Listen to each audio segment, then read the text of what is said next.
My name is Daniel Reyes, and for 3 years I worked on Halvex Station as a maintenance technician. It was not a glamorous job.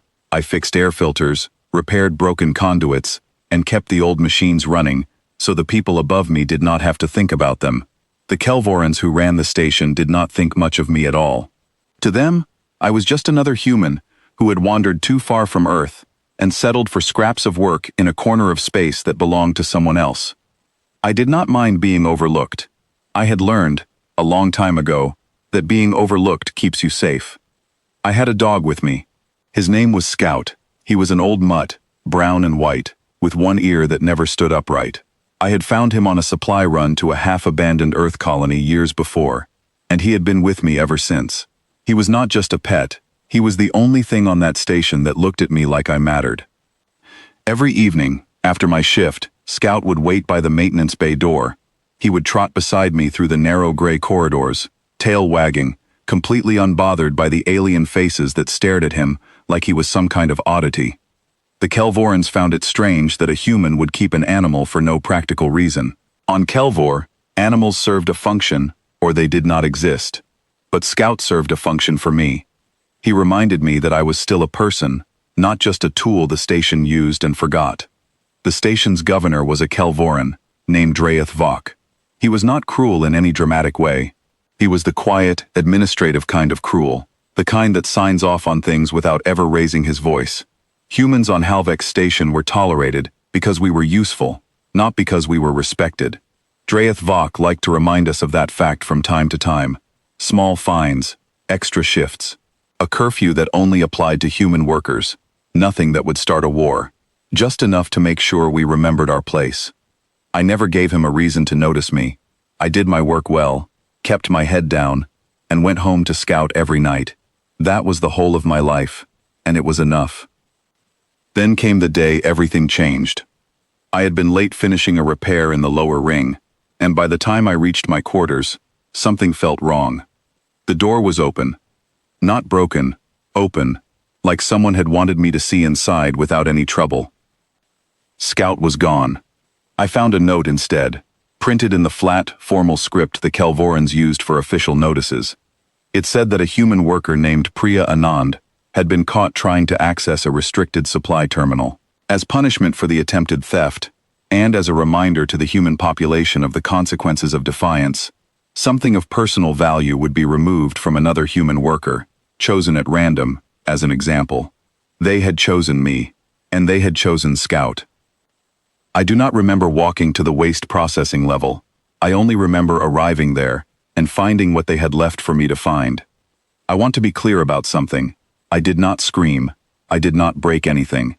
I stood there for a long moment, and then I did something that surprised even me. I said, "Thank you." I do not think anyone heard me say it, but I meant it, because in that moment, Dreyeth Vok had given me something he did not intend to give me. He had given me permission. Here is something the people on Halvex Station never knew about me. Before I came to that station, before I was Daniel Reyes, maintenance technician, I was someone else. I had worn a different uniform, one that belonged to a division of Earth's early defense forces that most people never heard about, because it was designed that way. We did not fight wars. We prevented them, quietly, by making sure certain threats never got the chance to become wars in the first place. I left that life behind on purpose. I wanted a quiet existence, and for years, I had one.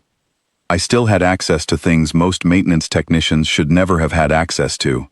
Old codes, old contacts, a ship hidden 2 jumps away that had been waiting for a day I hoped would never come. That night, I packed nothing. I simply walked to the transport bay, took the shuttle I was authorized to use for supply runs, and left Halvex Station without anyone stopping me. Nobody thought twice about the quiet human technician heading out on a routine trip. That was the whole point of being overlooked. Nobody watches you closely enough to notice when you finally act. I will not describe everything I did in the weeks that followed, because most of it was not dramatic. It did not look like the stories you might imagine, full of explosions and speeches. It looked like paperwork. It looked like quiet conversations with old contacts who owed me favors. It looked like small, careful moves, one after another, each one closing a door that the Kelvoran ruling class did not know was closing. I started with Halvex Station itself. Every shipment, every trade route, every supply chain that fed the station and its governor depended on systems I understood better than anyone gave me credit for. I did not blow anything up. I simply redirected things. Supplies meant for Halvex began arriving somewhere else. Payments meant for Kelvoran accounts began disappearing into accounts that no longer existed. Within a month, Draeth Vok's little station, the one he ruled with such quiet confidence, was starving from the inside without anyone firing a single shot. But Halvex Station was never really the target. Draeth Vok was a small man with a small amount of power, and men like him exist because a larger system allows them to. I wanted the system. The Kelvoran people were proud of their history. They kept detailed records of every conquest, every treaty, every family line that had ever held power among them. Their archives were the pride of their civilization, stored in vast data vaults that they believed were untouchable. I had learned, a long time ago in my old life, that nothing is ever truly untouchable. It is only unwatched. I will not go into the specific methods I used, because that is not the point of this story. What matters is what happened. Over the following months, piece by piece, the Kelvoran historical archive began to change. Not through destruction. Destruction draws attention, and attention was never what I wanted. Through quiet correction, records that once told the story of a proud, ancient people, slowly stopped connecting to one another. Family lines lost their footnotes. Historical claims lost their evidence. Great victories that had once been celebrated for generations quietly stopped appearing in the official record at all.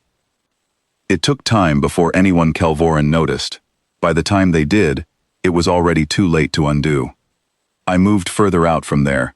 The Kelvoran military relied on aging supply ships and older command structures that had never been updated because no one had ever needed to threaten them seriously before. I found the seams in that old system, the same way I once found seams in far more dangerous systems, back when that had been my job. Ships that should have arrived at outposts did not arrive. Officers who should have been promoted were quietly reassigned to postings that no longer existed. None of it looked like an attack. It looked like decay, bureaucratic accidents, bad luck. The truth is, an empire that has never been tested does not know how fragile it really is until something starts pulling at its threads. Other powers in that region of space began to notice, of course. Species who had lived beside the Kelvorans for generations, who had old grudges or old fears about Kelvoran strength, watched this slow unraveling happen and made a choice of their own. They did nothing to stop it. Some of them even helped, quietly, when it suited their own interests. I never asked for their help. I never needed to.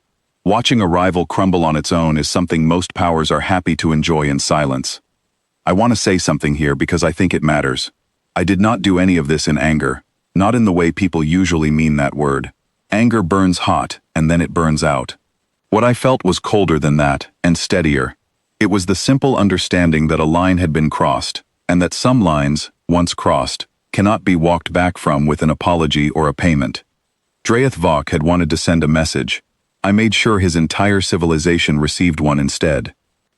By the end of the second year, the Kelvoran ruling structure that had once stretched across a dozen systems had collapsed into scattered, disconnected outposts, each one too weak and too distracted to help the others. Their historical archives, the ones they had been so proud of, were unreliable at best and empty at worst. Within a generation, most young Kelvorans would grow up not even knowing the names of the leaders who had once ruled their people, because the records that once held those names were simply gone. I never went back to Halvex Station to see what became of Draeth Vok. I did not need to. I heard, secondhand, through the same old contacts who had helped me start this, that the station had been abandoned within a year, its population scattered, its governor stripped of any authority worth having. I felt nothing when I heard that. Not satisfaction, not relief, just a quiet sense that the account had been settled. People sometimes ask me, when they learn pieces of this story, whether it was worth it. Whether an entire people's history was a fair price for the loss of one old dog with a crooked ear. I do not have a clean answer for that. I do not think there is one. What I know is this. Scout never asked me for anything except a little food, a little company, and somewhere warm to sleep. He gave me more than that in return, every single day, for years. He did not know what I used to be. He did not care. To him, I was just the person who came home to him every evening, and that was enough. The people who took him from me thought they were sending a message to humans in general, a lesson about power, about who ruled and who obeyed. What they did not understand is that some humans carry quiet things inside them, things we hope we will never need again. They forced me to remember mine. These days, I live somewhere else, somewhere quiet, on the edge of a system nobody important cares about. I still do small repair work, because I find I like it, and because I have never needed much to be content.